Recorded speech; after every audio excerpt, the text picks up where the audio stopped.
सब काम खत्म हो गया तो साहब उसी दिन बैठ के मन में विचार किए कि इस 12 दिन में ना मैंने खाना छोड़ा, ना नहाना छोड़ा, ना किसी बच्चे को डांटा, मतलब कोई ऐसा काम नहीं किया जो हमसे छूट जाए। तो हम लोग महादेव को क्यों छोड़ दें? और साहब उसी दिन बोले अपने बड़े बेटे को कि अन्नू मेरा गाड़ी निकालो, मैं आज ही महादेव के काम के लिए क्षेत्रों में जाऊंगा। और साहब मेरे निकल गए। हमारा और आपका जिंदगी क्या है, कैसा है, कैसा रहना चाहिए? जब महाभारत खत्म हुआ तब 7 आदमी बच गए। सात्विकी, पांडव, 5 पांडव और सात्विकी और एक कृष्ण भगवान।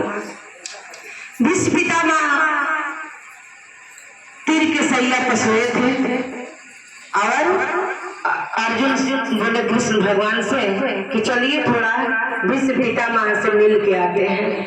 जब वो लोग मिलने के लिए गए तो क्या देखे कि भीष्म पितामह के आंखों से झरझर आंसू गिर रहा था और उनको इच्छा मृत्यु का वरदान था।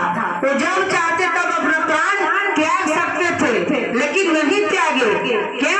उनकी इच्छा थी कि मैं पूरा महाभारत अपने आंखों से देखूं।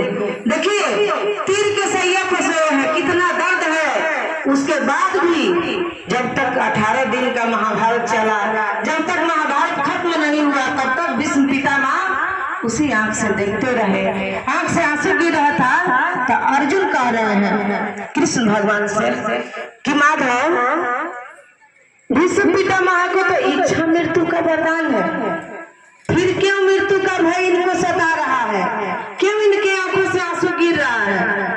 और कृष्ण भगवान सुन रहे हैं, कोई उत्तर नहीं दे रहे हैं, क्योंकि वो भगवान है। हमारे और आपके तरह तुरंत जवाब नहीं देते हैं, तुरंत अहंकार में नहीं आते हैं, वो सुन रहे हैं। अब देखिए अब कृष्ण भगवान कुछ नहीं बोल रहे हैं। अब भीष्म पितामह अर्जुन से नहीं कृष्ण भगवान से बोल रहे हैं, कह रहे हैं कि जानते हैं माधव, मैं इसलिए नहीं रो रहा हूँ कि मैं तीर के सैया पर सोया हूँ, इसलिए मुझे आंसू नहीं गिर रहा है कि मुझे दर्द है।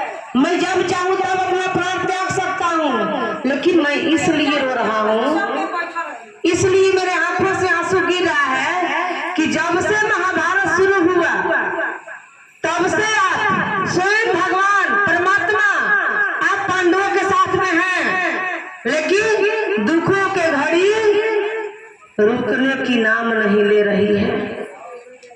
जब से आप हैं स्वयं भगवान साथ में हैं, उसके बाद पांडवों पर कितनी विपत्ति आई, कितनी दुख आए। हम और आप अगर महाभारत देखे होंगे तो हम लोग देखे होंगे।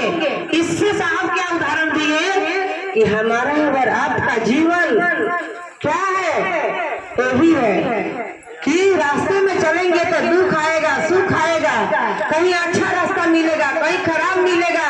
और सवारी हमको और आपको चुनना है।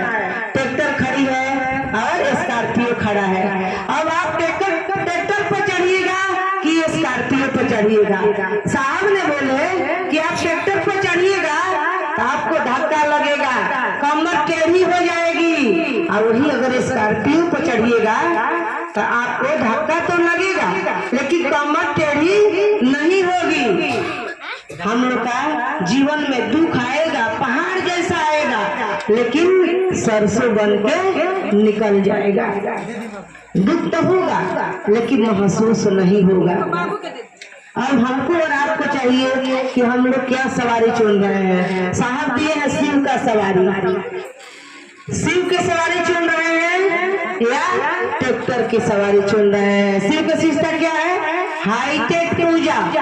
शिव के शिष्य चलते फिरते मंदिर है।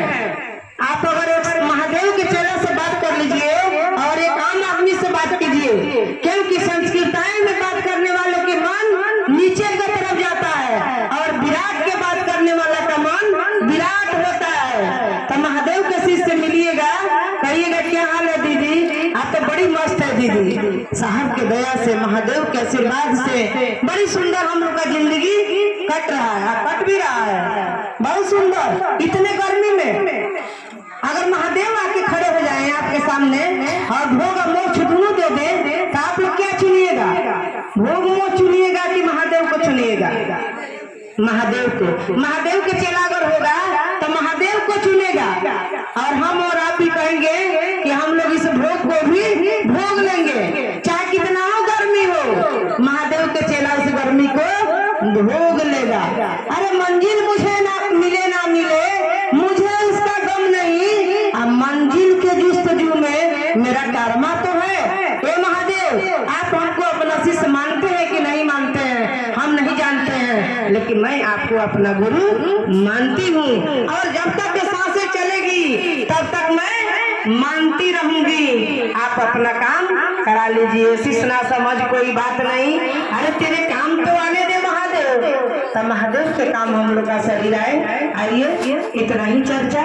इसी शब्दों के साथ मैं अपना चर्चा मंच के भार, भजन के भार अपने गुरु शिव के चरणों में रखती हूँ, और अपने गुरु महादेव से और अपने साहब दीदी से याचना करती हूँ, विनती करती हूँ कि सारे गुरु भाई गुरु बहन के जीवन में शिव के शिष्टा उतर जाए, और सबका जीवन सुंदर हो, सुखमय हो और शिवमय हो।